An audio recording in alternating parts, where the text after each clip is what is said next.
welcome to the Shop and Back debrief. I'm really excited that you signed up to see this behind the scenes, a little bit out of the box kind of workshop. Really, I just wanted to open the doors and let you see what's been going on behind the scenes in my business and maybe share some takeaways from this whole experience. Partially because I want you to save some of the time, energy, effort that I've been putting in behind the scenes, but also just because I feel like I've gone through a big crash course in shops and sales pages and how this works for your business, and I would just really like to share. So thank you for joining me. I hope this is going to be really interesting. Hi, I'm Michelle, Pontvert, Pontvert, both work great. And I'm a life first business educator, multi-passionate. I love applying all of my multi-passions and my design experience and my tech nerddom to building out not only my business, but helping others create businesses that really make sense and fit in a lower energy, lower capacity human trying to run a business dynamic, because that's very much my own circumstances, and it is something that's very present for me and something. So I'm really excited to pull back the curtain on this unexpected. So you're going to leave this workshop debrief, I never know quite what to call it, with a better understanding of the two different approaches you can use to selling and help you feel confident in whichever you choose. And I'm going to give you kind of the scoop up front. I don't have a hard and fast, this is great, this is terrible, only do this. Like, I'm not going to prescribe anything to you here. I'm really hoping you can kind of learn from what I've been going through and help make educated decisions for yourself of which is going to work best for you. So I wanted to give a little backstory because context is really helpful. Um, so I started as a web designer, that is experience in the design world, but also fiddling with techie stuff and specifically setting up websites is something that not just is fairly easy to me, but is quite a happy place for me. So I do think that is helpful to come into the idea of shifting back and forth from these. I find very comfortable. Um, my business had pivoted from done for you services to selling online courses and digital products about 2 years ago now. And that is why I kind of sold mainly through my website.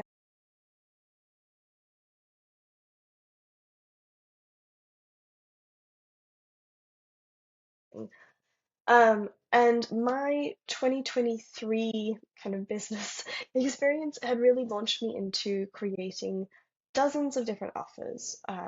And I basically had all of those things to sell.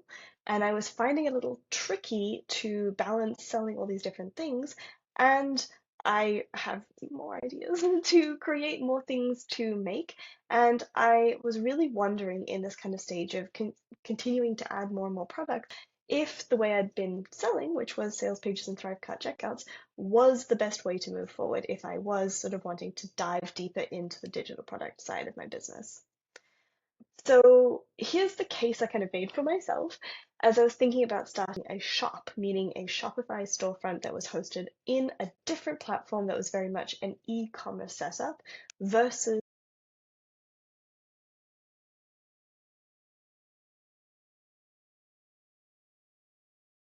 this sort of setup. So just to help clarify the two. So in this early 2023 time, I sat down, as I usually do,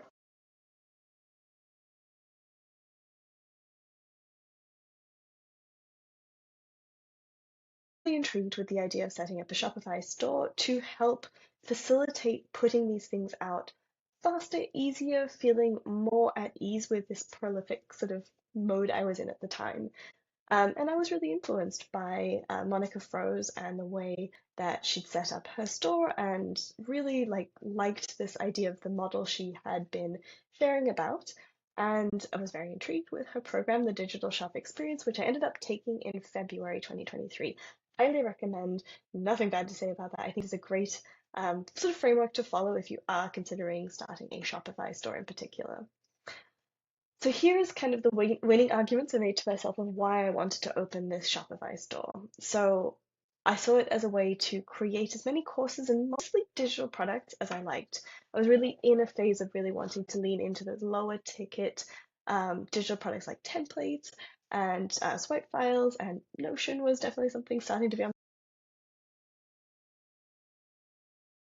bite-sized digital products. I had big customers to actually buy and also find and decide which things are going to make the most sense for them, really helping them pick the right products for themselves.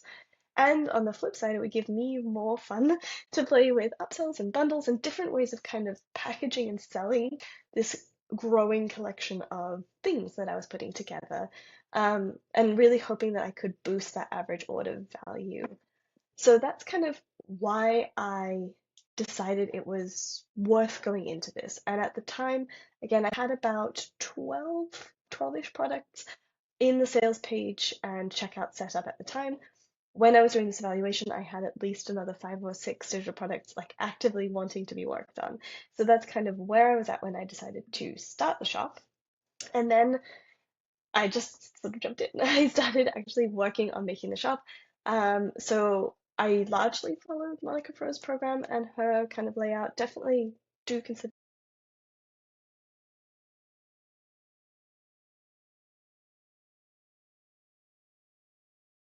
picking the right plugins, really picking the right kind of apps and additions and structure pieces in particular.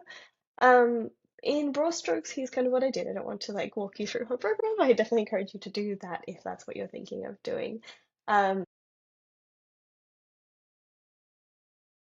I then decided, yes, I'm a designer. I could definitely learn how to build a Shopify website, but I knew myself well enough to know that I'm very tempted to then learn about liquid code, which is the special kind of code that you use in a Shopify store to make things really custom. I didn't want to derail myself in like a whole learning adventure and trying to acquire a skill that I wasn't really going to apply anywhere else. So I decided that it would be smarter for me to skip the temptation and purchase a theme that I could just customize. And I did customize the theme I ended up purchasing from an Etsy seller. I customized it quite a bit, but it did really save me from myself of having kind of the open-ended base templates, because I know I would have spent far too long fiddling with all the fun code.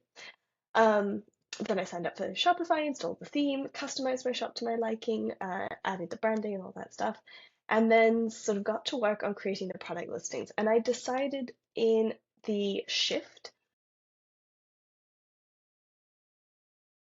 shop its own brand, so its own brand colors, its own brand fonts, its own sort of style,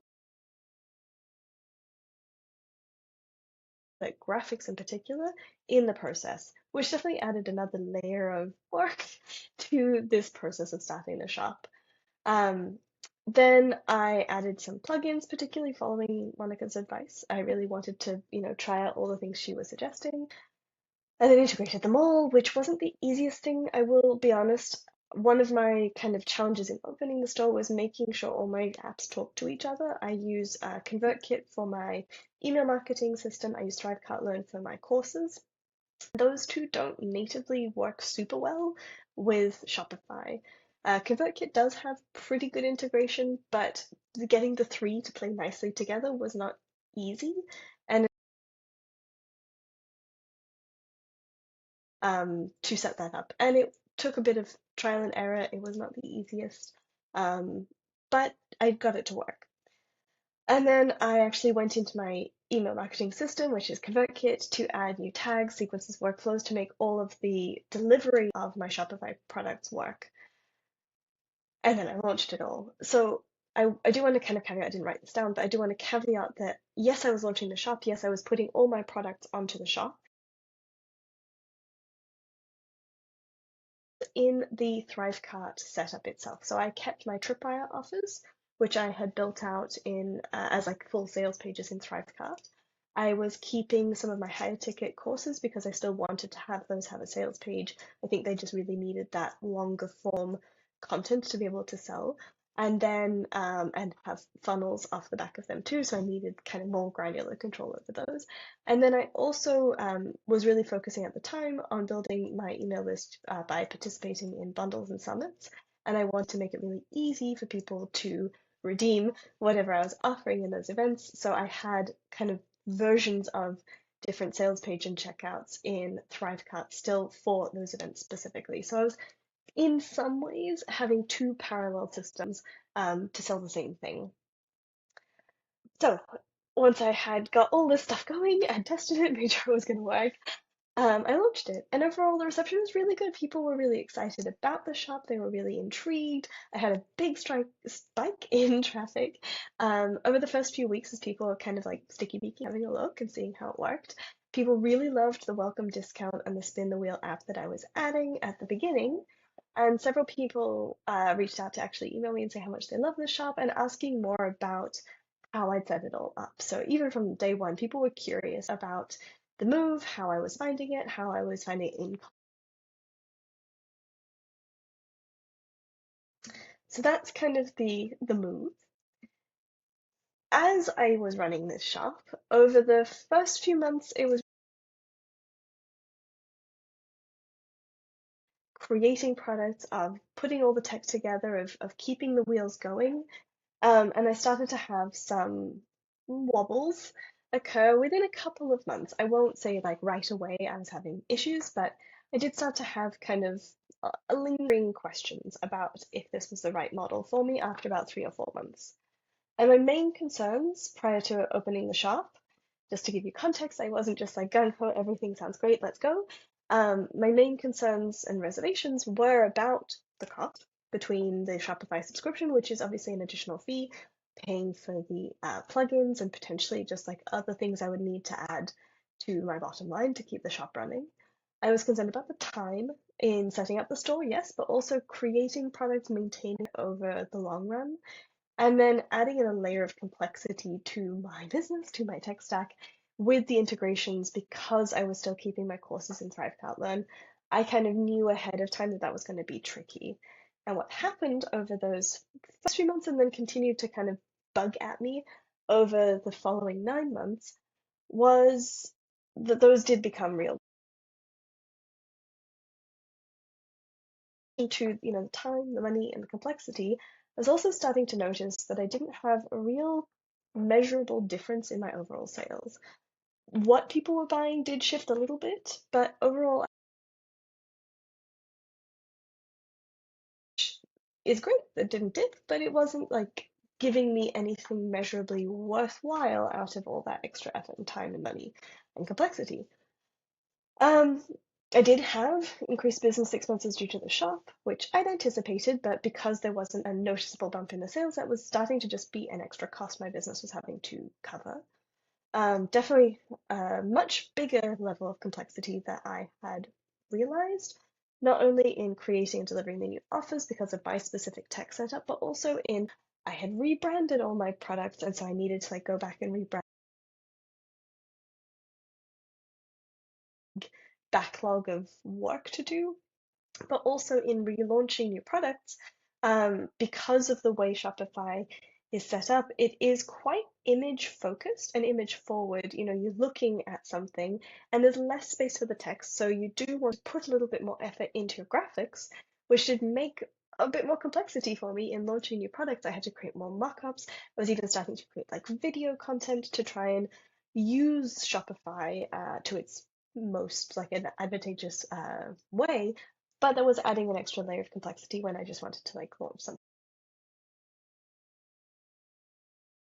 And I think really the biggest thing that was starting to eat at me is I started to feel an internal pressure within myself to put out more and more low ticket products because of the shop format. And I did see people were tending to buy low ticket, so cheaper products in the shop format. And I was feeling the sense of needing to constantly add more products, particularly in that lower ticket range, because I was having ideas for things that were a bit bigger, a little bit more complex, but wanting to have a more robust, rounded product suite. And that wasn't really marrying with the style of selling I had set myself up with. And that's what led me to realizing that I did want to move back to sales pages and checkouts. And it was a tough one because I just put in a lot of work creating the shop, a lot of work rebranding all my products, a lot of effort in trying to get some traffic over to the shop. Because even if, I have my current audience and I was driving people there, I still had to like get that website itself going, get enough like domain authority so that it potentially could start showing on Google and having its own backlinks, and like it was a lot of work. And after sort of the New Year's break, so in December, January, I always try to take a step back and kind of give myself some distance from my business to start thinking about where I'm at, what feels good, what might need to shift. And I actually decided in January to launch a workshop all about the process I used to think and plan about my business, which was called, or is called, my Life First Business Plan as myself. And actually, if you have that workshop, if you get that workshop, you'll see me actually working through that process for you. And I actually ran that program workshop. It is like a live round. I gave it 2 weeks of people to work through that and get my feedback. And in going through that workshop alongside everybody else and actually doing that process for myself, I really started to realize something was nagging me about my shop. It wasn't sitting right. And really what hit home was thinking about the fact that it wasn't as easy as I wanted it or needed it to be, honestly. I felt like it was becoming a hurdle to creation, but also a hurdle to selling, a hurdle to just showing up the way I wanted to be showing up in my business. And it was really kind of surprising because that was one of the way to be selling. I wanted an easier way to put things out. And realizing that it wasn't achieving that goal really did kind of hit home at that point. And I really didn't like that internal pressure I mentioned.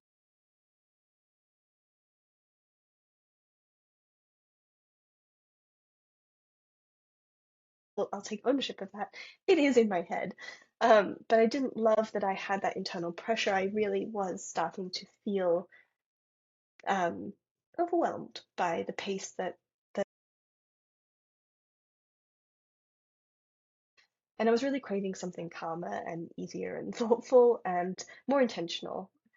So I sat down and I audited my shop, and I really started to like pick at all the different pieces of how it was working and then how it stacked up against my sales page and checkout setup from previously. And this took me months. I mentioned I went through this workshop in January. I had this kind of auditing and realizing over the month, like February, March, April, really, April is when I actually moved away from my shop and went back to sales pages. All those 3 months has been this like very in-depth thought process and really now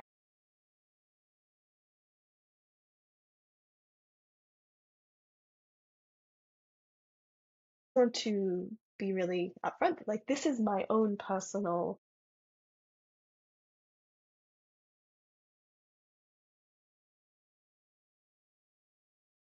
trying to share kind of where I was at. So here's kind of how that audit looked. So overall, I was looking at my sales. The shop was doing okay. The sales page and checkouts, I actually did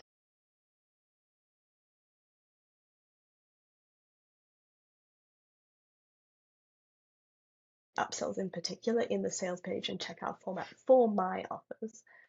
Um, the individual purchase total, so meaning like in one transaction, I was definitely getting more in the shop because of the nature of a shop, that people would be able to add multiple things to their cart and check out at once.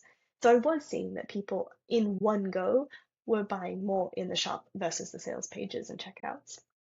But I found overall the customer lifetime value was pretty much the same.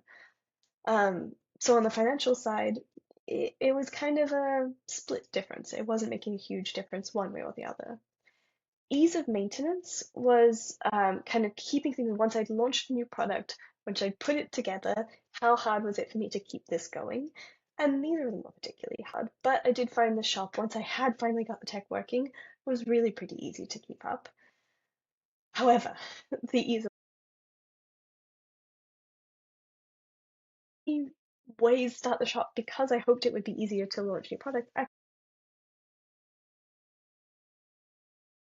With the different tech I was using or am using, um, I actually found that creating a new product was much harder for me in a shop versus a sales page. And that's very tied to the ease of integrations. My sales page and checkout system integrates natively. I don't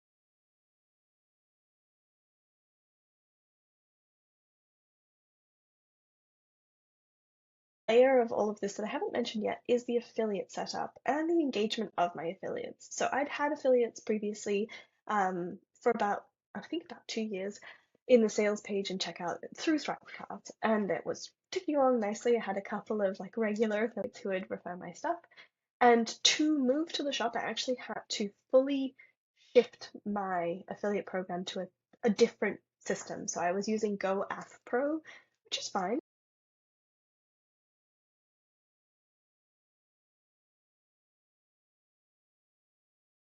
with it, is that there wasn't a way for me to share a link with them. They had to actually go into their like account of my Go App Pro,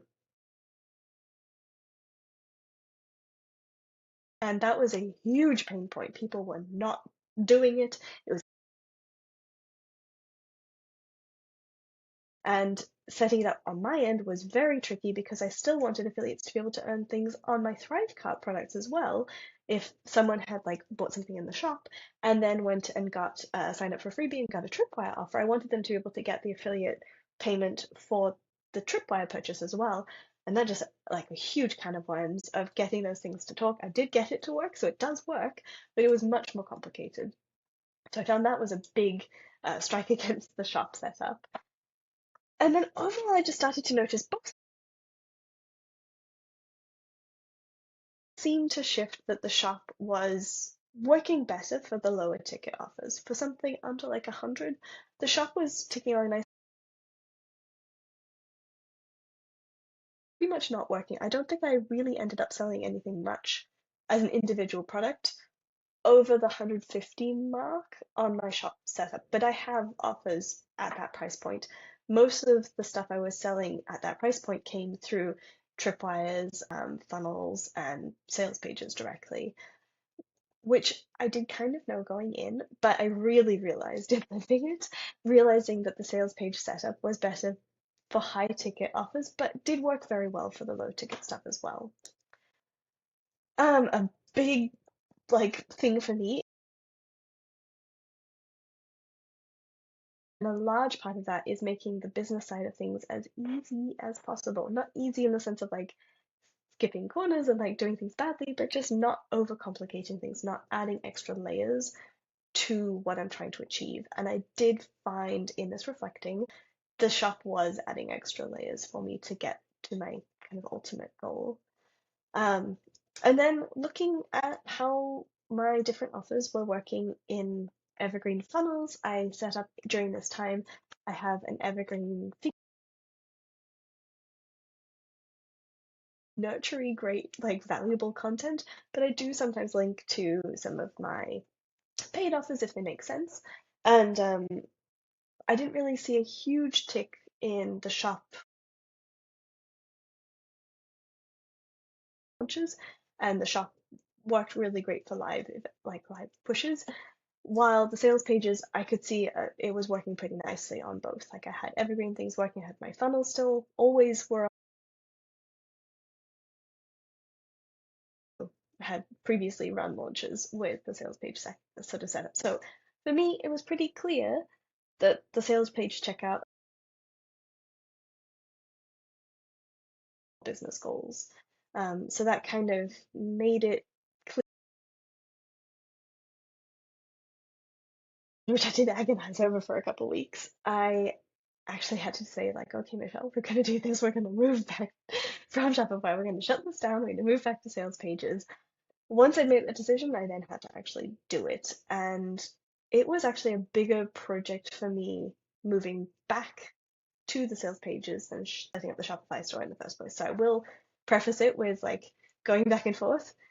Returning back to sales pages was significantly more work, partially because I created significantly more offers while I was in my Shopify sort of store setup. So At the point of closing the store, I had 35 products live.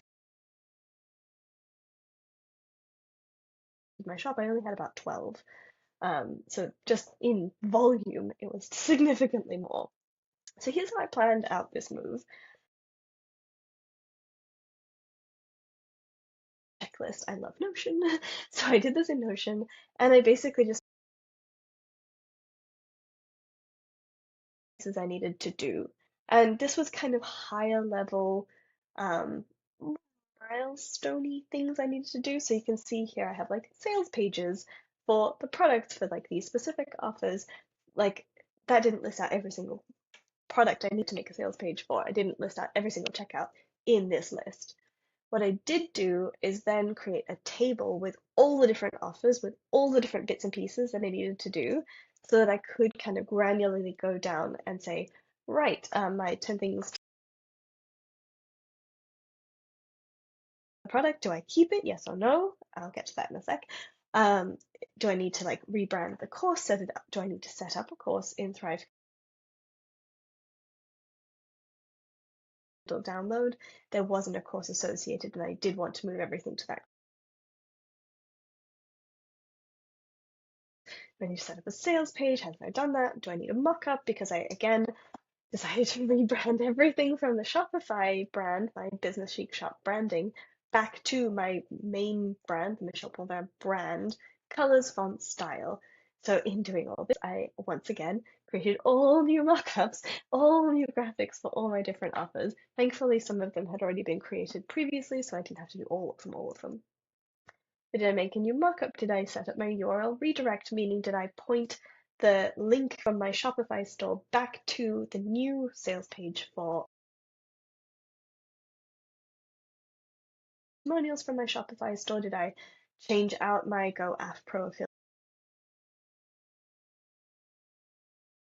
convert boxes, like funnels, all these different bits and pieces? So I listed out all my offers, and in looking at this enormous like table, all this work, I had this sort of like, do I really need to move all these? Do I actually want to keep selling all these different things in this format? It's really prompted me to review my entire offer suite and really where I might want to make some changes and really think about how some of the offers were structured and sold, which I'll tell you more about later. So I basically just, after doing my little offer audit, which I'll talk about 3 or so ish weeks. I work pretty quickly, but I also was working smart. So when I was creating a new sales page, I had basically two templates, like the long form sales pages for my higher ticket things and the short format, and I would duplicate them. So I had most of the work done for me, or the checkouts, duplicate them all so they all look the same. The mockup is a template. So I was kind of quite systematic with it all so that it was the least amount of work possible to do all these different bits and pieces. So I did allude to auditing my whole offer suite, and I wanted to sort of invite you behind the scenes of how that worked too, because that was a big part of this move. And I think it's really interesting if you are someone who's accumulated a lot of different offers, it can be really valuable to stand back and kind of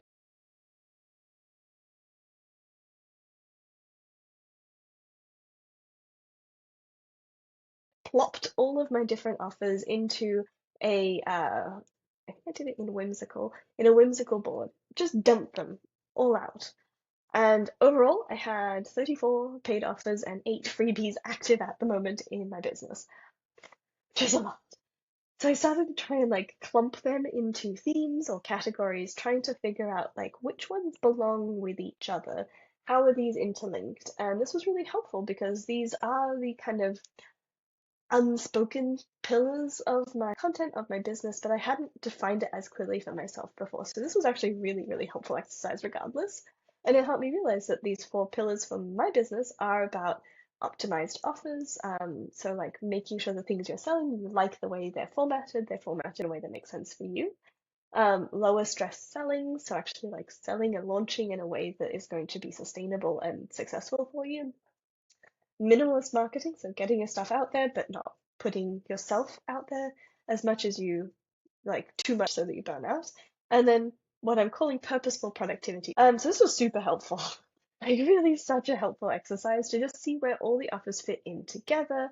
And I even added in, if you can see in red, some of the product ideas that I've been tinkering with to just see how this whole thing is going to map out together. So once I'd had this like big picture map, I then got a bit more granular about which offers I wanted to focus on and maybe even update in some cases, and which ones I was ready to let go of. And there were about 5 products after looking through everything that just didn't available for the right people. Like I wasn't quite ready to say goodbye fully. So I decided to add them as only available as a bump offer inside of very specific products checkout process. So for example, I have my website planner, which I've had on my shop for ages. It's one of my favorite products because it was one of my first. And I'd always sold that plus a second product, which is a website layout blueprint, which is kind of like a visual layout cheat sheet for creating the main pages of your website. And I always felt like these go very nicely together. But I was finding like I just didn't love how many of those different options I had available for people for like sales pages, have just a sales page for that, and then in the checkout offer them.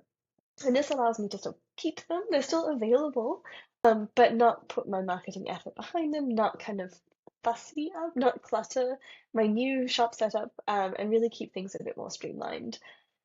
So I mapped all this out, decided where I wanted them to go, which ones I needed to make sales pages for, which ones were going to fit together in funnels. I really like the structure of the shop on my main website, and I did this still inside Whimsical, just kind of mapping them out in those pillars and deciding where everything was going to fit together. This was a super, super helpful process. So once I got all that not sort of like untangled, unraveled in my own head, I decided to start with creating the sales pages and checkouts. That felt like the most ominous piece of the project for me, honestly. It felt like the most work. But I did want to do it right and really wanted to give it the time it needed, so it felt fair to put that first. Um, I also made a lot of new mockups and updating things in courses, and I just really wanted to like not just do this move, but make it feel like I was moving to a more cohesive, branded experience overall. So once everything looked good on the sales page checkout side of the things, I then kind of shifted my focus to the tab. And I'll be honest, this was like a big headache. It took me about a week, where I was having both the like shop and the sales pages on the website while I kind of tidied everything up while I moved everything over. Many threads to unravel, and really getting all the stuff from my Shopify store set up in my email system, set up like from all the different I don't know, like bits and pieces that it had been tied to. Just took a minute. I also wanted to make sure that I had kept my records from my Shopify store. I didn't really need them actively for anything, but I wanted to export everything so I had it. Unsubscribe from all the paid apps, disconnect all my integrations, undo all of my Zaps, Pabbly connects. Like basically unravel all that and then finally cancel my Shopify account, which actually was really hard for me personally. I don't know why. I had to go on a chat, and I hate going on chat boxes to get stuff sorted. That was like weirdly a painful part, but I did it and I was so happy. Um, Once I got that sorted, I then still had a couple into my website. This is something I used to do on a big old list of all the different links I needed to redirect. So that's like the main pages on the website, the shop website, and then all the different product pages. And then made a list of like which pages on my Squarespace website do I want those to link to. And then once I'd shift the domain over, just basically going into Squarespace's 301 redirect, the URL redirect section, and making all of those redirects. So all of this took me about 3 weeks, with about 5 to 10 hours a week dedicated to the move. I don't want to say that that's typical. I don't know if that's like a lot or not as much as you were expecting, but I just want to say I used to work as a web designer. I'm very comfortable in the back end of websites, but I also decided to undertake like a full rebrand at the same time. So I can't say for sure if it would take you about the same time or not, but I wanted to share how much it took me. And then finally, once I sneakily, secretly move everything away, I did want to like make a bit of a fuss. So first off, I wanted to let my affiliates know first off, I just moved them over 9 months previously from ThriveCart to GoAF Pro, and I was asking them to move back. which most people were very kind about. I had probably about half my affiliates still were from my ThriveCart previously, so I didn't have to do too much for them, but I did have to get the rest, at least offer to move them over to ThriveCart. Some people didn't follow me, which is fine. So I notified them. I tried to give them as soon as I was decided I was moving, and then gave them as soon as I got the ThriveCart things ready for them, the sales pages and checkouts up. I gave them the opportunity to sign up before I was going to close out the GoF Pro account. Um, so I really wanted to make sure they were taken care of. They were like given all the heads up and the notice they needed to move over. Um, oh, I just noticed. Um, so then I wanted to actually like make a bit of a fuss about the new shop. So I wanted to think how I could like quote unquote launch my new shop, my website with my new products and sales pages and checkouts. I still call it a shop. I wanted to launch it to my audience and my friend Nadine Nethery site over Christmas and put together this really, really fun course called Hidden Gems, which I had signed up immediately when she told me I want to know how she did it, but decided actually this would be a really fun way to kind of welcome people into my new shop setup. Put together this little treasure hunt that I ran on my website, which was super fun. It got people exploring the new shop, got me a little boost in traffic, which I won't say no to, but also helped me just feel more confident that like, my main people know the shop has moved now because I've had them clicking around and looking on my website. So I was really reassured that like moved over. So that was really fun on my end and really like great. I think that a fun way to kick it off. And then because this was such a big move, I'm not the greatest at telling you guys or anybody like what's going on behind the scenes is actually happening. But it was such a big thing. I was like, you know what? I should let you guys know ahead of time. I should kind of, I don't know, like share a bit behind the scenes. So I floated the idea in my community, Shay Michelle, if I should do like a little debrief. And I tested the water, and there was so much interest. Like this was one of my most engaged posts in my community for like the whole time it's existed. Everyone was super excited and eager to hear like why I'd been doing this move, how I'd done it, like what were the moving parts, how was I deciding to move or move back again. So I kind of floated the idea of this debrief in that community and decided like right, okay, I'll kind of tie the bow on the end of this move by doing this debrief that I wanted to make this like a really fun, free way to share some value with my community and also to kind of tie again a nice little bow on the move for me personally.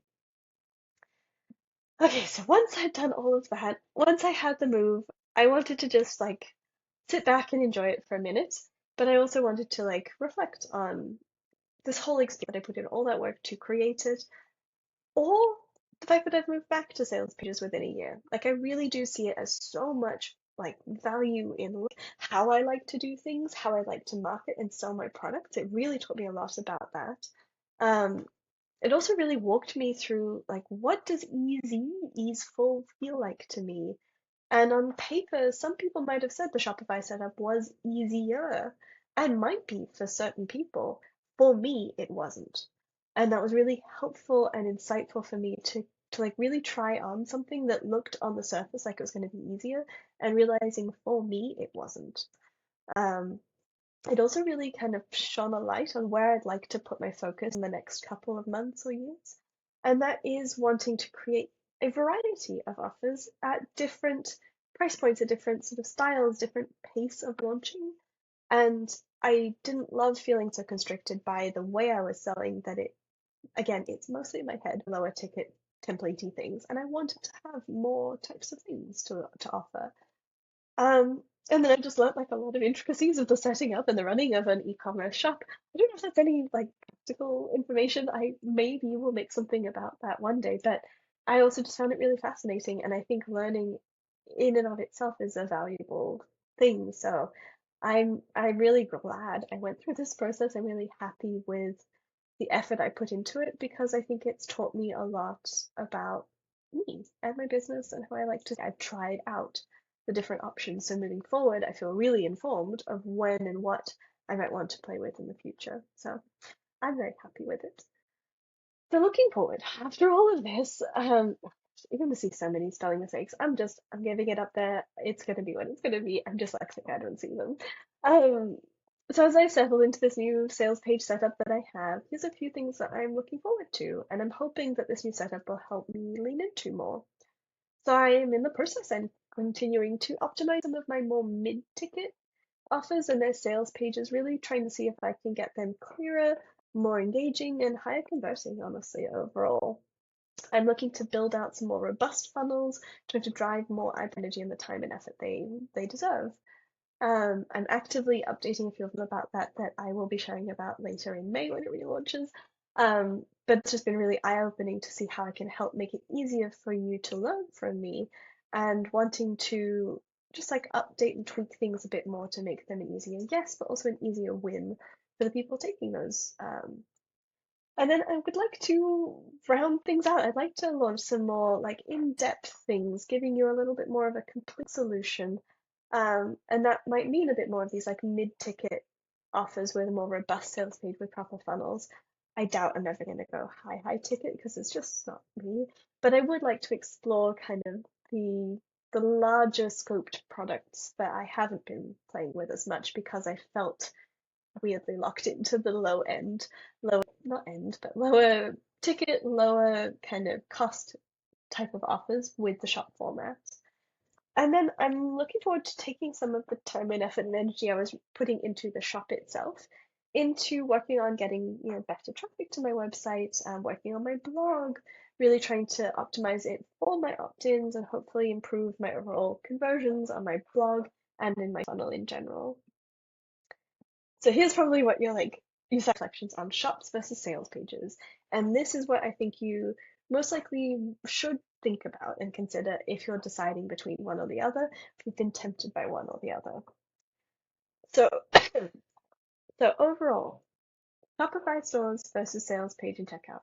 As I said, I think they're both great options, but they're for different people trying to solve different problems.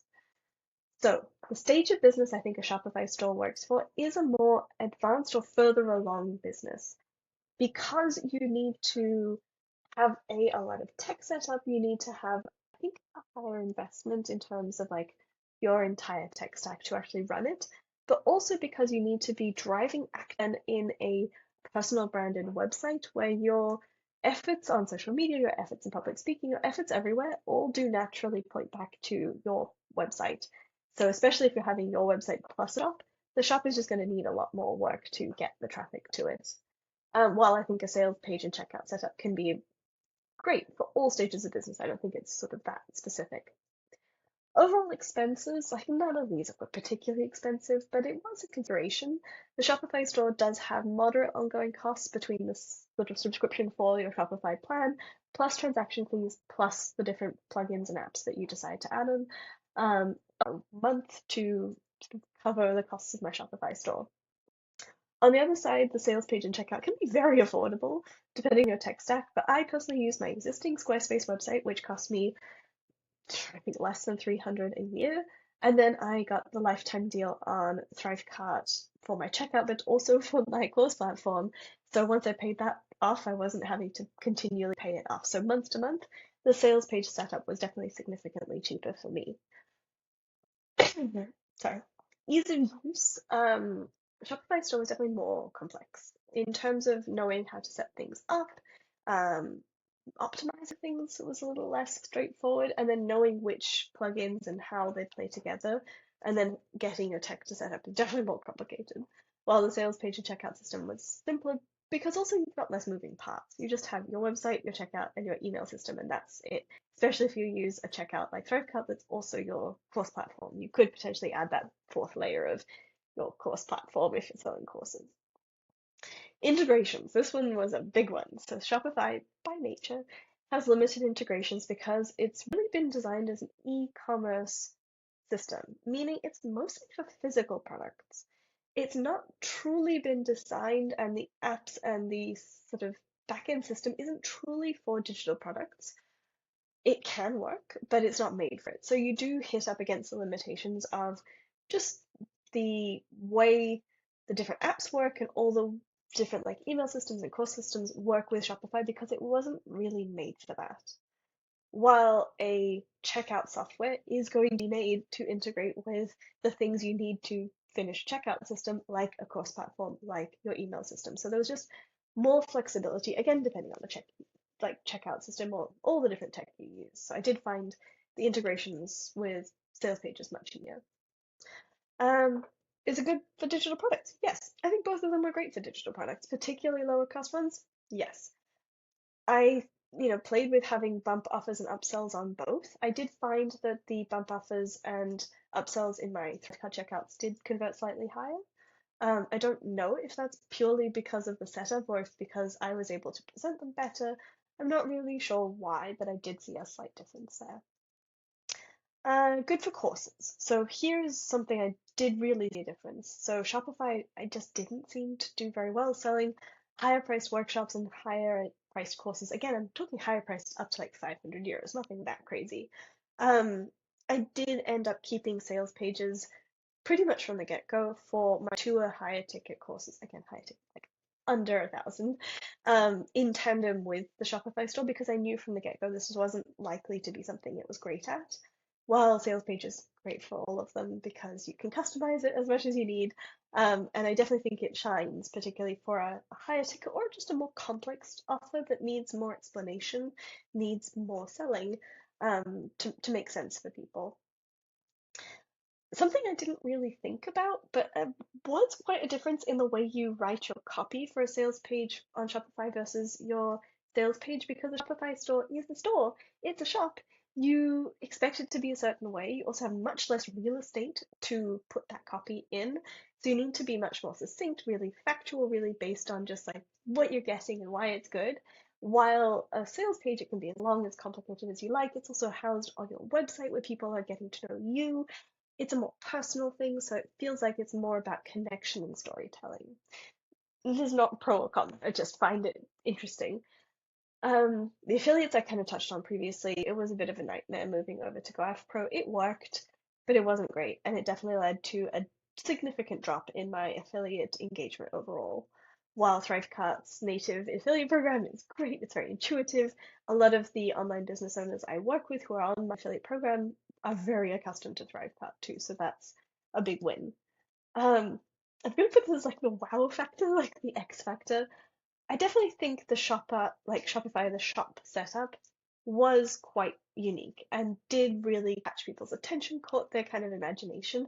And with the plugins that I was playing with, I really could make it like fun and engaging. So I think it did have this wow factor to it. While my sales pages are always going to just be sales pages, I've added pop-ups and helped like drive engagement and attention. They're just slightly less shiny because that's pretty expected in the type of business I run to have sales pages. Is it the end of the earth? No. But it's something to consider. Traffic requirements. This is something I truly hadn't probably given enough thought to, but you do need to drive specific traffic to your store in addition to your standalone website. So I had it set up so yes, it was a separate brand, but I basically got all the traffic from my shop to my shop from my main website. So I not only had to get people to my shop or their website through my blog, through all the stuff that I do to get people there, and then move them over to another website, my shop, and get them used to that shop experience to purchase something. It just was one more step in the process and definitely something I hadn't truly understood in starting it out.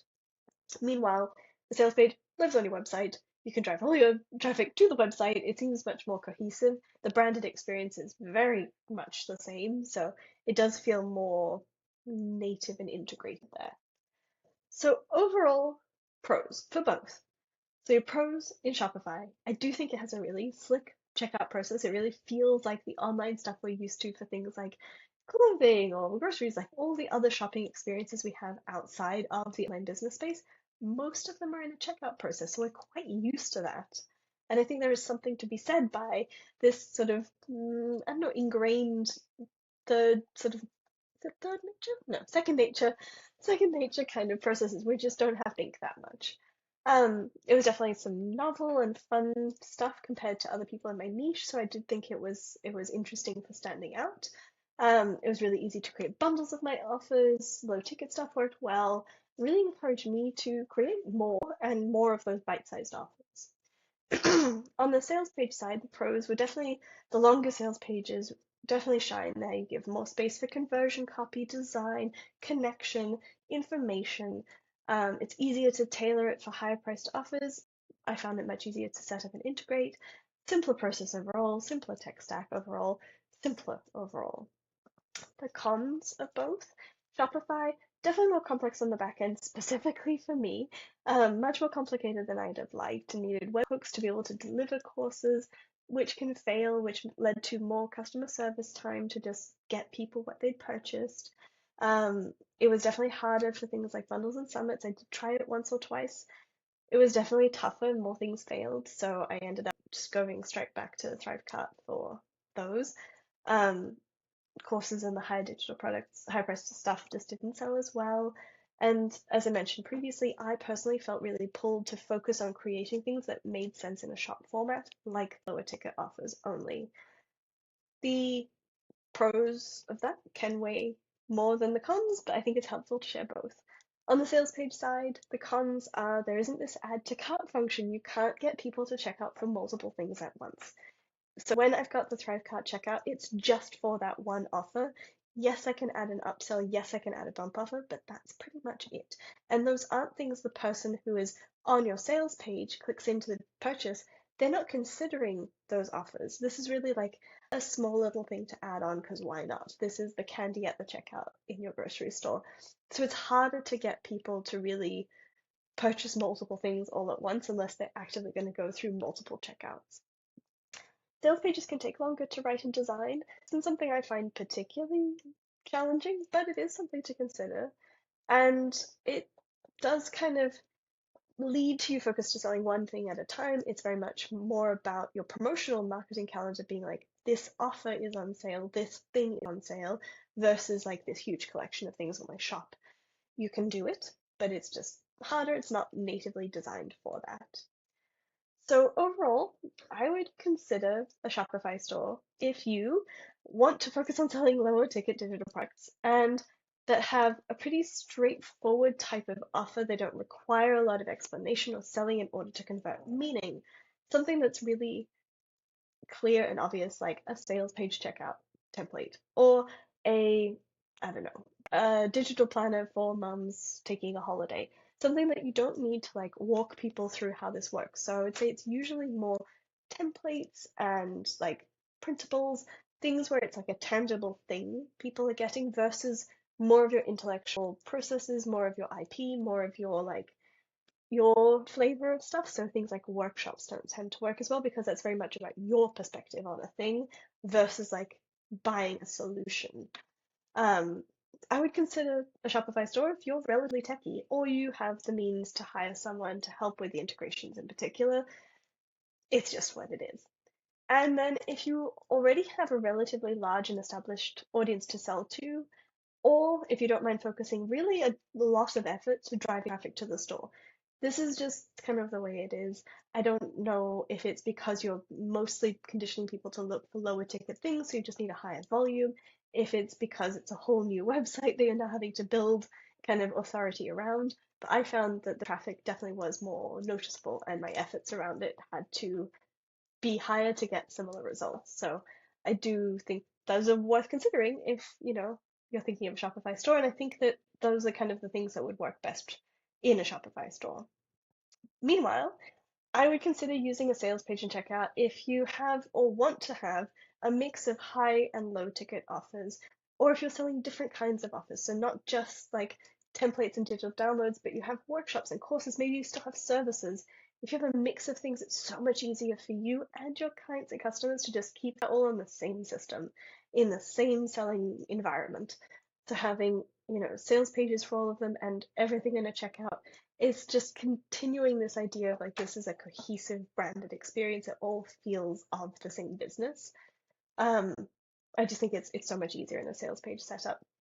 I also would say if you're considering focusing mostly on the high or even mid-ticket stuff, sales pages do just seem to work better for those kinds of offers. If you're not particularly techy and you don't want a complex tech setup, this is definitely the easiest setup I found, particularly if you go for the ThriveCart setup because it is so native to integrate into your website. if you choose to have your courses in ThriveCart Learn, it's right there. And then if you choose an email marketing system that integrates natively with ThriveCart, which is a lot of them, I use ConvertKit. It works very seamlessly. That just is such an easy setup for you. And then finally, I would say lean on sales pages if you are a pretty good copywriter or you're pretty comfortable using copywriting templates, because you do need to focus on the copy. It is going to be the copy that sells, but that's also part and parcel of selling those higher and mid-range offers, is the copy is a large part of what sells them. Okay, so Lucy asks, do you find that your offers are more quote unquote collectible when they're in a shop setup?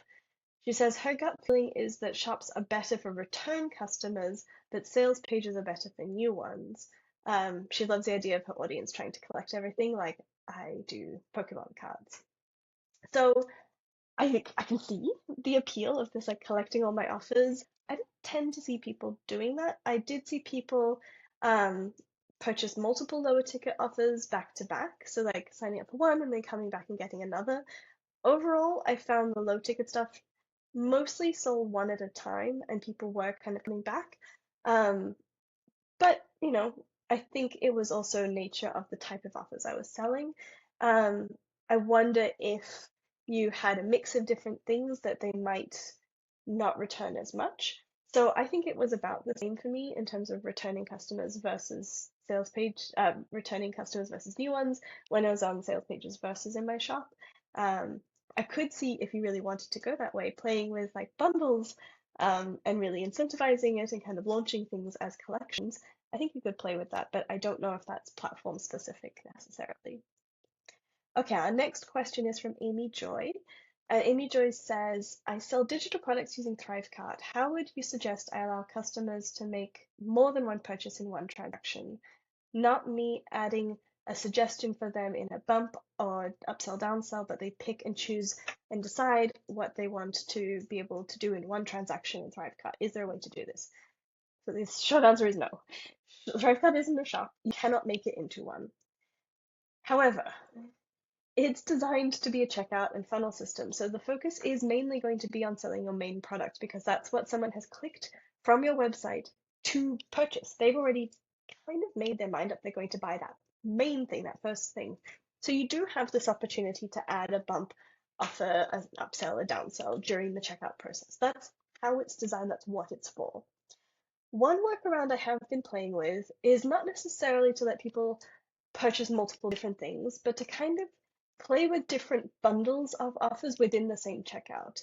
So I have my ThriveCart checkout templates, and in my shop format, I was just selling them all individually, and then I had some bundles. And I wanted to find a way to kind of merge those two ideas and basically create in the different payment options, like the different thing that they're paying for, usually it's like payment plans, have those different options available. So I have like a bundle of the 8 templates, I have a bundle of just the checkout templates, and then I have the option to purchase them individually for certain templates. And you can only choose one of those in the checkout itself. You can see in the picture below. You can only choose like the template bundle. You can only choose like one of these templates at one time during that one transaction. But that's a way to present people with the option of the bundle or a different alternative of the same kind of thing in that checkout process.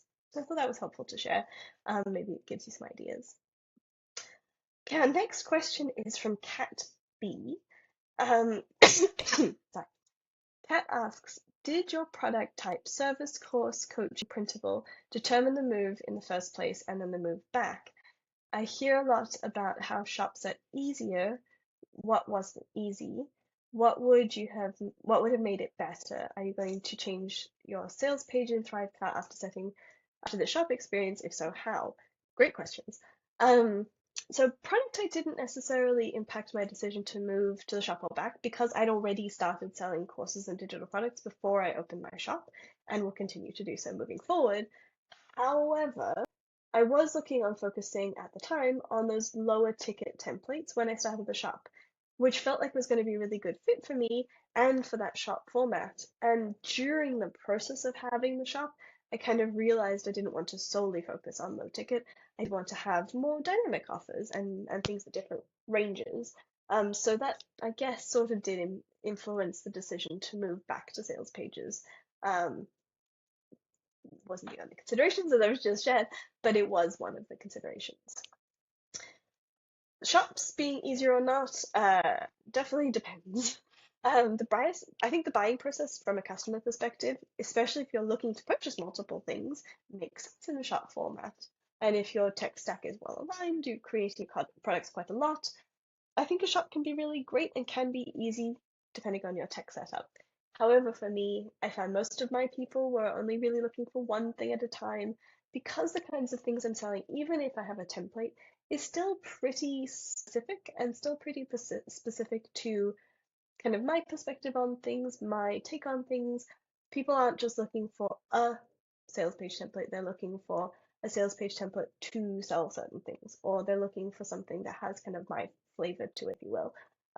So I found that that didn't really work and didn't make things easy for me. As I've shared previously, also the tech was definitely not playing in my favor. Um, so globally, oh gosh, we got so many spelling mistakes, you're gonna have to forgive me. Um, Globally, I'm returning pretty much to the same sales pages and ThriveCart setups I had previously. I'm I just kind of unified the design of the ThriveCart checkouts so they all look the same. Um, and I did kind of rework some of my sales pages when reactivating the old ones, and then I had to create, I think about 10 sales pages from scratch of products that I'd created during the shop time that I didn't have previously. So that did give me time to just like think through. I've learned more about copywriting, I've got more testimonials, so it did give me time to kind of reflect and tweak things during that process. Oh, I have an extra question hiding here. So Yolanda asks, how do you plan to market your products moving forward? What are the big changes that will come from going back to sales pages and funnels? So my marketing strategy is pretty much the same. Mostly it's SEO for my main website and my blog. I email my list. And then I use things like bundles and summits and guest podcasting to help grow my email list. I'm very light on social media. I've flirted with leaving, but I haven't fully pulled the trigger there. But that's most of what I've been doing. I am considering some other things, but I'm not ready to share this yet. The biggest changes on my side is likely going to be that there's just an easier tech stack. I'm saving some money on my tech, but I'm also saving a lot of headaches on my tech. I only have one place I have to sort of direct people to in my emails, but also I think it's going to make my SEO efforts a lot more focused. And then I do think it makes it easier to shift into selling things other than the low ticket, which you have a limited amount of marketing bandwidth, so I'm going to see a little bit more variation in the types of things I'm selling moving forward. Okay, I've got a lot of questions, so I should make my way through them. Lorna asks, I'm just starting my online business and would be interested in how to get started with sales pages. So, when you're first getting started, the first thing to figure out is what you're going to sell and really like hone in on what you're selling, who you're selling it to, before deciding how you're writing that sales page, what you're putting together. Like, definitely figure that stuff out first. I definitely suggest you build your sales page on your website for starters. It's more cost efficient because you're already paying for it. Potentially can get some SEO juice if you've set up things right. And just is like simpler and easier because it's all in one place. So I thought it would be helpful to share my misspellings and also some of the most important things to consider in a sales page in general, regardless of what you're selling. These are kind of what you should be focusing on. So you want to figure out what it is you're offering and why it's helpful, especially to the specific people you want to sell it to. Like, why should these people care about this thing that you're selling them? And really hone into like who it's for. And I don't mean demographics of like a 30 to 40-year-old woman with a dog and a cat and who reads in magazines. Like, who cares? Really, like, what problems is that person dealing with that this solution is a good fit for them? Or what aspirations does that person have? What do they want? And why is this going to help them get there? What might they be struggling with or aspiring to have that makes this a natural next step? What might they be able to do, have, or be once they've gone through the offer, painting the picture of like afterwards, and then highlighting not just the features but the benefits of the offer. So features meaning like I don't know, you have a website audit and you can give them like I don't know, an onboarding questionnaire, and you get like a 30-minute recorded video, and you get a 5-page report, whatever. Those are the features, those are the things. The benefits is actually what people care about. So you have an onboarding questionnaire so that we can skip the onboarding call and gather all the information I need to pull off, get together what's going to be really impactful. Get a 30-minute pre-recorded audit because, I can really sit back and give you all the information in a digestible way that you can review again and again, and a written report so you can refer back to it, exactly what you need to do. Those are the benefits. So it's both are important. You need to have the price. Please have the price on your sales page. I know there's a lot of debate, but I really believe it's so much better to give people the information up front, let them know what they're buying and how much it's going to cost them before asking them to jump through any hoops, especially if you're selling services. People don't want to have to hop on a call or email you to just even find out if you're in the budget they have for the thing that you're helping with. Please put your pricing on your sales page. Um, if you have something that's like a course, a digital product, visualizing it is really helpful. People do like some concrete to hold on to mentally, so having like visuals of what they're buying is good. And then some information about you, like why should they buy from you? Why are you the right person to help? That's basically what you need in your sales page is how you put that together, all the different details. That's a whole art, that's a whole like industry around how to do that, but I think that's kind of the high level of what you will need. Okay, next question is from Jonah. I'm just curious about your experience with Shopify. I have many friends who used and loved it. However, it seems that you need a large following before you open one, need to work pretty consistently to keep traffic coming to the store. So yes, that's true. I agree. Having a larger following and active traffic is definitely going to help, and I think more in a Shopify store than for sales pages. But I think that is more to do with the type of offer being sold, as I've mentioned before, than the specifics of the platform. I don't think that a Shopify store needs any more or less work than getting traffic to a sales page. I think it's more to do with to get appropriate numbers of sales, you need less people to convert for a higher ticket thing to make a certain income level versus when you're trying to sell something really cheap, you just need more people, which means you need more traffic. So I think overall it's more to do with the type of thing that gets sold on Shopify than Shopify itself. Can you recommend a website platform? Oh, sorry, this is from Sunny. Can you recommend a website and an autoresponder and the rest of the tools needed for a successful website for selling printables? Okay, so I have a whole page on my website with all my recommended and favorite tech, so definitely go check that out. I use and love Squarespace. I think it's very user friendly. It's a very high quality website platform that's pretty approachable for most entrepreneurs.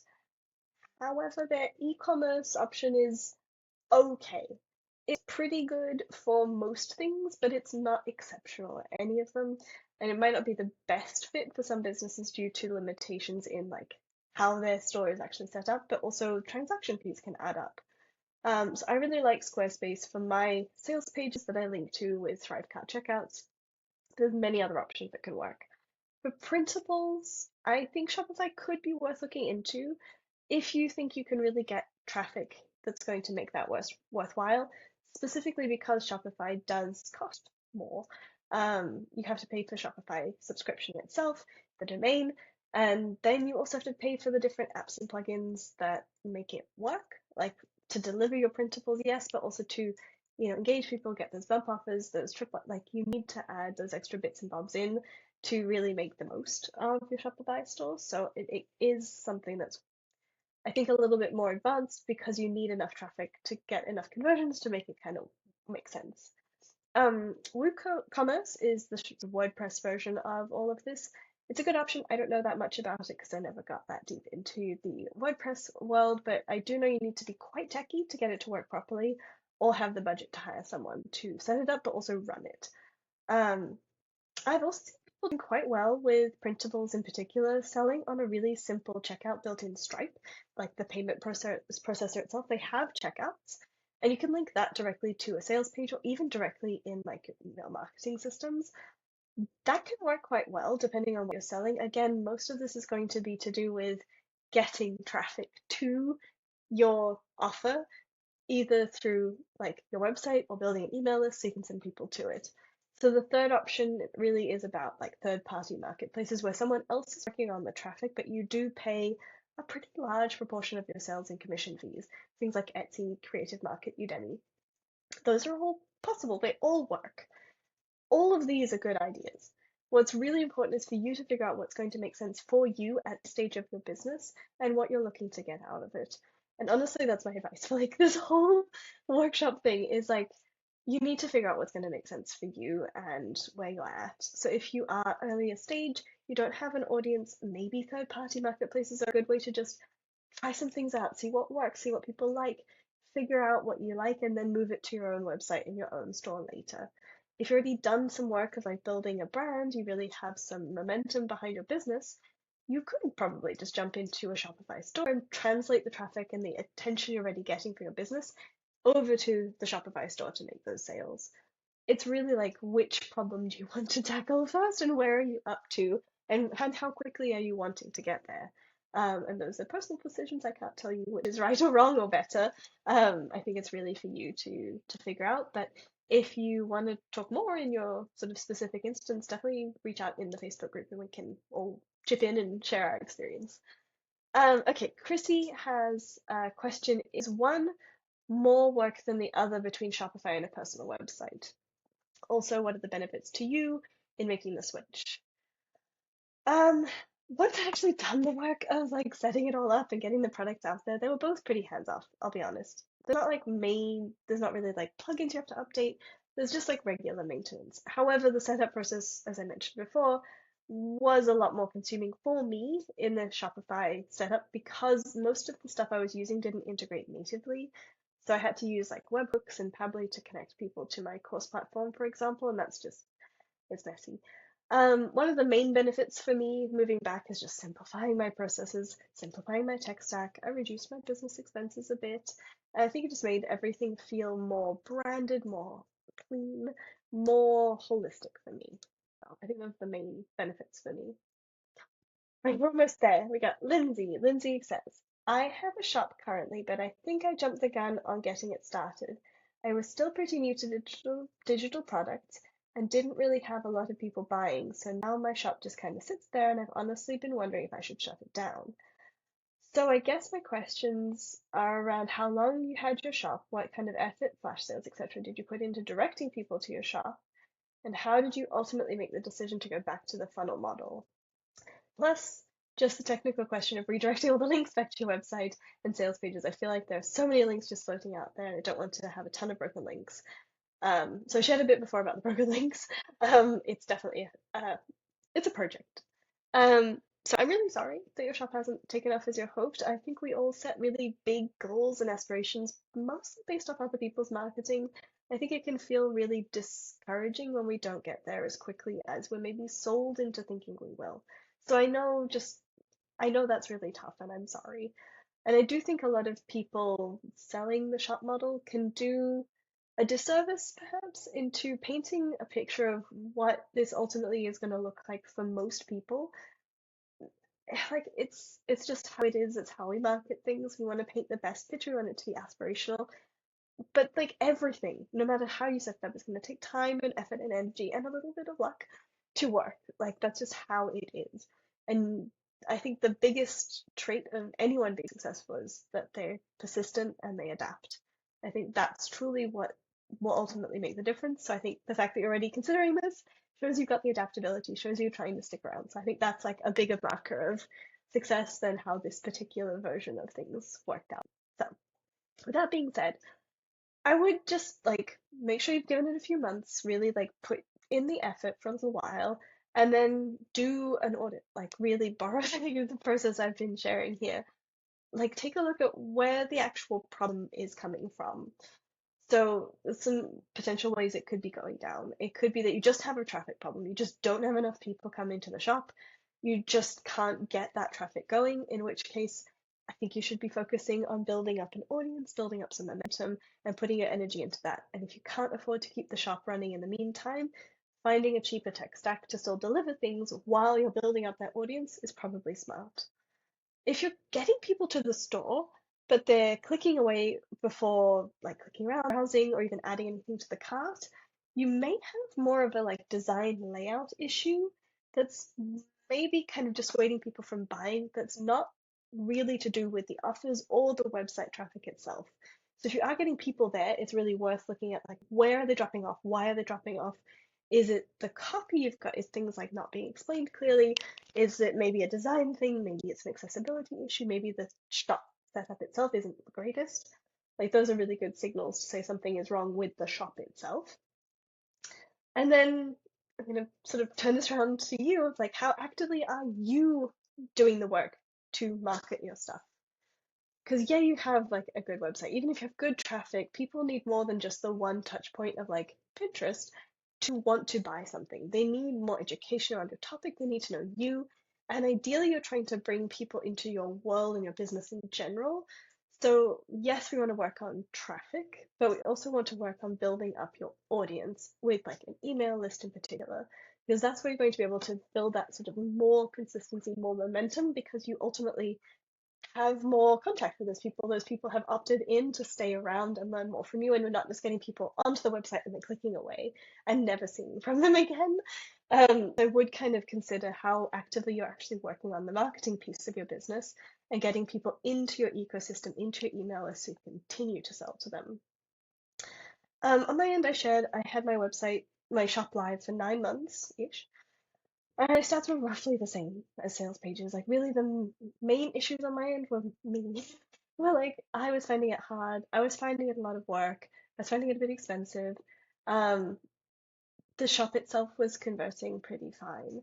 I did run a couple of flash sales. They never performed that great. They were fine. Um, I did find that generally my product specific launches to my list in particular worked better. But I found that in general, I feel like flash sales people still have to choose, so it's just a different strategy. I also had a couple of different things like in the website design itself. So I had the frequently bought together, I won't say app that I paid for to have people see below the product listing some other offers that I had, some other products that they might like as well. I didn't see anything really get bought from that, but I do think it kind of builds awareness of your other offers. Then you have the bump offers and upsells. There is a specific plugin app thing for that, and that I did see work nicely. Once I got people actually in the purchasing process, I could upsell them on a bit more. I also had the spin the wheel for discounts. People loved that. But I did find that people would get the discount and then kind of ghost. So sort of so-so in terms of a long-term strategy. And then I had pop-up promotions and sales and things. So overall, I found still the new product launches were my highest income producing thing. Like reselling something that already existed never quite was as much success. And I did find in my some sales page days, that wasn't as much the case. So I do think there was something, maybe because it's all just low ticket, um, but I did find it was a little different. Regarding moving back, I covered hopefully a lot in like in this workshop already. I think one of the biggest things for any project this size is to just plan ahead, keep some like external thing from your brain of like all the moving pieces so that you're not having to remember it all the time. And then take it slowly, be methodical. If you miss a few things, it's fine. Go back and definitely give yourself some time, some days between doing the thing and announcing it, just for your own peace of mind to test to make sure you haven't missed anything stupid. Um, but yeah, like anything, just break it down into smaller pieces and chip away at it as you can. Okay, we have an anonymous question here. Would you choose the shop over sales pages if you plan on selling hundreds of $7 to $9 I'm assuming, digital products by the end of the year? I also plan on selling courses and a membership. Should I keep those in ThriveCart with a dedicated sales page? This is very ambitious. For the low ticket products in that range and for that volume of products, a shop does sound easier. Like, I do think that is a good format. However, I would yeah, I just wonder where you're getting the traffic for a shop that size, if it's worth putting together that many products that quickly, if you're really going to get the amount of sales that makes that work for you. It's for you to decide. Um, for this kind of product, you might do well simultaneously also listing it in a marketplace like Etsy because they can do the work on getting the traffic for you. This feels very much like an Etsy sort of pace and style of business. Um, yeah, I think ultimately, if you want to make a really good living on low ticket products, you do need a very high turnover. Like you need a high conversion rate and you need a high volume of traffic. Like you just need a lot of people to see them and a lot of people to buy them to get a good amount of money at the end. So if you have a really large active buying audience, why not? Like try it out. But because you're also saying you're planning on selling courses and memberships as well, I wonder if it's like hedging your bets or just like layering one more thing in. And I would just question for you if hundreds of products at that scale is going to make as much sense for you. I don't know. For the courses and the membership in particular, I think those do make more sense on a sales page and ThriveCart, especially because memberships don't work on Shopify. They don't have a subscription model for Shopify, like for memberships in the style I'm assuming you mean, where there's like content drift and a community and things like that. However, if your courses are on the lower end, they might work okay in the shop format too. It really depends on how much explanation they need, how much selling they need, how specific they are. If they're, let's say, more generic, like how to do a thing and something really obvious that people are going to want, you might do fine with it on the Shopify model. If it's more about your perspective, your, proprietary processes, that's the kind of stuff that needs more explanation, more copy to sell, and I think that's where a sales page is going to work better. Overall, I think what you've set up sounds pretty good, having the shop and the ThriveCart set up. I would say if you're worried about costs, I think you could play with this all being just on sales pages and having, either just a checkout for the digital products, not having the sales page itself, and just including on your checkout page in ThriveCart the information about the digital product. That can work okay, particularly for like these lower ticket things. But I would, yeah, just ask you the question of if you truly do have the traffic to support a shop standalone with this price of products only. And if that is what you want to do, maybe to consider adding in something like Etsy on top of it, if that could work quite well. Okay, we're almost there. So we have a question from Sri, I think that's how you pronounce it. Um, I stopped using WooCommerce about 6 months ago due to constant glitches in the checkout. Oh, I'm sorry. And while I love ThriveCart, it is a bit much for my low-cost products. Product setup was much faster with WooCommerce, which is great when I have 2 or 3 products ready to go every week. Whew, every week. I'm considering switching back. It's a lot of work to move all the products back, I can imagine. And I'm worried about getting the checkout pages glitching again. I've considered Samcart and EDD, but those don't offer shop archive page layouts either and have fewer integrations than WooCommerce. All this to say, I'd love to get clarity on how I can set up products faster on ThriveCart or alternatives to these 2 products. I did consider Shopify too, but the reviews were mixed. Um, yeah, there's no perfect system. Everything is going to have pros and cons. There's nothing that's just going to be like everything works beautifully the way exactly you want it to, because they're not designed specifically for exactly your business model and exactly the way you work with the specific tech you have. So everything's going to need to be weighed up. However, if you are creating that many new products all the time, I do think prioritizing something with a really easy setup process is going to be a big key deciding factor for you. So I think it is worth considering like the pros and cons and really putting some extra weight on the setup process because that does sound like it's a big pain point for you. So with WooCommerce, because it's built on WordPress, it is a third-party app by the nature of it, which means WordPress, if you're listening don't know, is a website builder, but it is a like open source website builder, meaning there's not like a big company that owns it and creates it and it's all closed and the company does all the updates. It's kind of updated by developers out in the wild, and everybody can kind of add their own plugins to it, which is how you get all those different plugins, including WooCommerce, which is created by, again, third-party companies that aren't affiliated with WordPress. So they don't know about some of the WordPress updates, and they have to be reactive to them as they come out, just like you do. So by nature, it's always going to have some lags, some glitches. That's just like the part of the weighing up of a WordPress setup is. It's going to have that, yeah, those glitches are kind of part and parcel. However, um, it has a lot more flexibility. I think you can really be super custom with a WooCommerce shop that the other options might not give you. And if you've had experience with it being pretty easy in your product creation process, that might be worth it. and hiring someone to do some very low-key maintenance on your website might be worth it for you in the long run to just maintain all those glitches for you. SandCart is pretty similar to ThriveCart, honestly. The main difference is the overall cost. It's not a one-time thing. ThriveCart is still a lifetime deal for the moment. We don't know when that's going away. So if you're choosing between the two, I can see the advantage of sticking with ThriveCart, especially if you already have it. I wasn't super sure.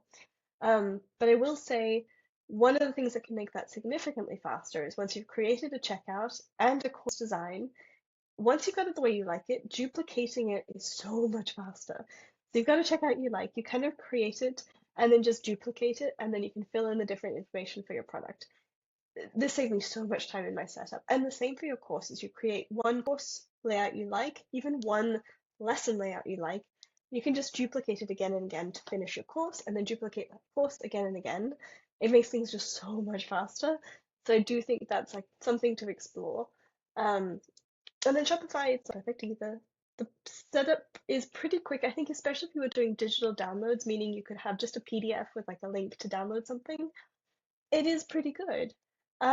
Especially if you're not trying to connect it to a course platform as well. I think that could be worth looking into. It has mixed reviews because I think it's really a tool designed, as I mentioned before, for e-commerce, meaning like all sorts of different shops. So people are trying to do, I know I've like worked with clients back in my web design days who set up like a baby clothing rental shop. And I had someone who was selling like brand kits, and I had someone who, what was the other one? Oh, I had like a florist.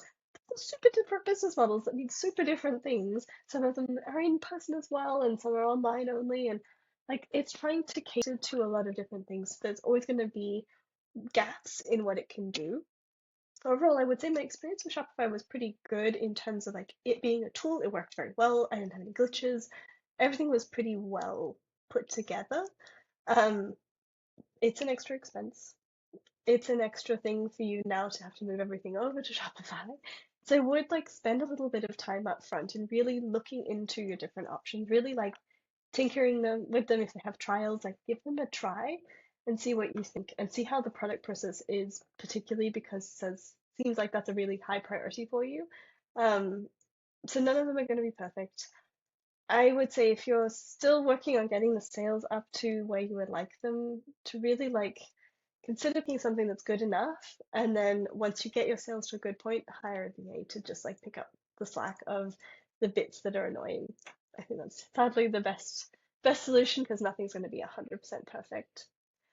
Okay, last question for now. We have Sarah, who's asked what are the main differences in promotion strategies you tried between sales funnels versus pages and Shopify. So one of my bigger picture marketing plans was all like I mentioned was like SEO, bundles and summits, my newsletter, a little bit of social media. I did try things like in the store itself to help encourage conversions, like once I got people to the store. So I mentioned I had some plugins to do bump offers and upsells, the frequently bought together app, even tried the spin the wheel app for coupons. They were fun. I do think they helped, like the bump offer and upsell particularly, I think did help increase my sales, but ultimately a lot of it was really to try and keep people engaged. And I didn't see a huge difference in the setups versus my checkouts and funnels. Um, I don't think I'm going to change that much in my promotion strategies between the two, other than the type of offers I'm selling and perhaps doing less generic flash sales on like categories of products just because it's harder to set up in a sales page setup. So I won't be like, flash sale on this kind of workshop or this kind of course because I don't have a pre-made easy way to define which things are included or not. Um, that being said, who knows? Maybe I will, and just create like dedicated pages for those types of products. But yeah, overall, I think it's really, you're always going to have to market, you're always going to have to sell, you're always going to have to find some way to deliver the things that you're selling to people. So it's really about like finding the setup and the sort of tech stack that makes the most sense for the type of offers you're selling and how you're selling them. But ultimately, you still have to do the marketing work. You still have to put in the legwork. I think it's really like figuring out which is going to fit the puzzle of your business the best. So I really hope sharing some of this has been helpful. Let me know if you have any more questions in the group. I will happily answer anything more. And yeah, let me know what you thought about this. If this is something helpful, fun, interesting, let me know. Maybe I'll do some more. Mm.